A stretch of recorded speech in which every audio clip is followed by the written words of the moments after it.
Yeah, no, Johnny, fantastic to meet you. You too, man. So this Thanks. is your second Western with gore after Rango in quite It, quick succession, I guess. So indeed, yeah. what is it about that genre that you two are kind of hooked on at the minute?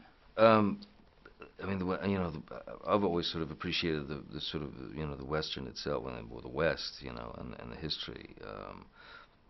But what I don't know, my fascination was more with the Native Americans in that sense, and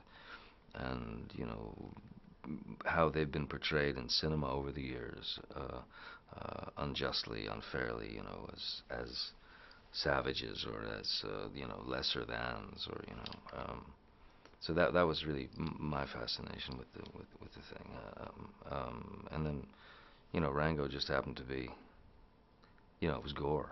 Mm. I would have done anything, How do you think Rango and Tonto would get on if they were to ever meet in a bizarre world? Oh, I think they'd get on well, probably. I think they'd be all right. Be like that. It'd be like one of those weird commercials or something. Yeah, absolutely. Yeah. Gore obviously can do incredible spectacle in terms of the movies he makes, but what's he sort of like talking to you and actors one to one? First of all, like as you're saying, I mean, technically, he's one of the greatest filmmakers I've ever witnessed. I mean, technically, he knows everything from the stop, to the exactly what lens he wants, and where he needs to move. I mean, he's technically a wizard. As an actor's director, yeah, he has a beautiful kind of soft, and yet absurd way of giving you direction, Mm. because he's also happens to be a very very funny guy, but he's a great actor's director, and his comedic timing, and his ability to sort of or his alarm for bullshit is quite acute, so Mm. he's great for an actor.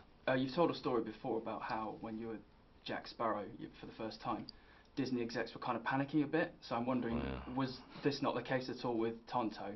I guess you kind of afforded a bit more. You've got their respect now, and they would trust you to kind of create this how you wanted to. You'd hope that. I think they were.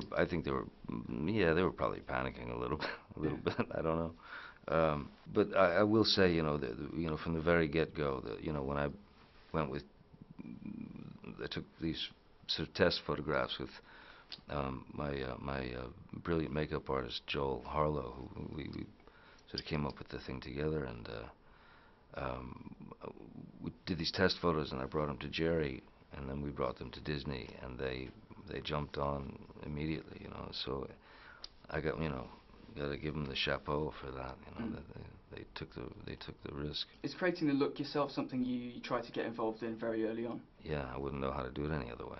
Thinking about something else for a second, I wondered which film in your back catalogue that maybe didn't do very well would you like your fans to maybe see again and have a second chance?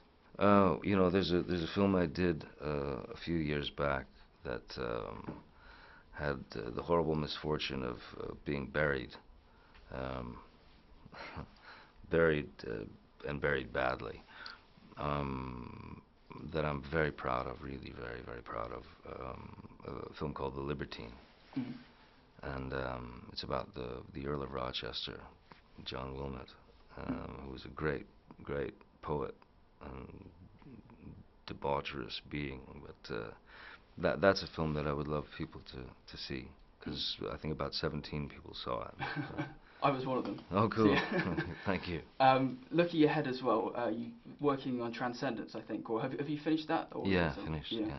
Yeah. So what's it kind of like going into the science fiction genre? Interesting, because you do instantly sort of feel like you're living in this kind of Philip K. Dick, sort of world. It was great because there was a, a beautiful sort of abrupt transition between kind of the normal life of this guy that I play, and then straight into this um, highly sort of technological, AI madness, and yeah, it was pretty interesting. It was good fun.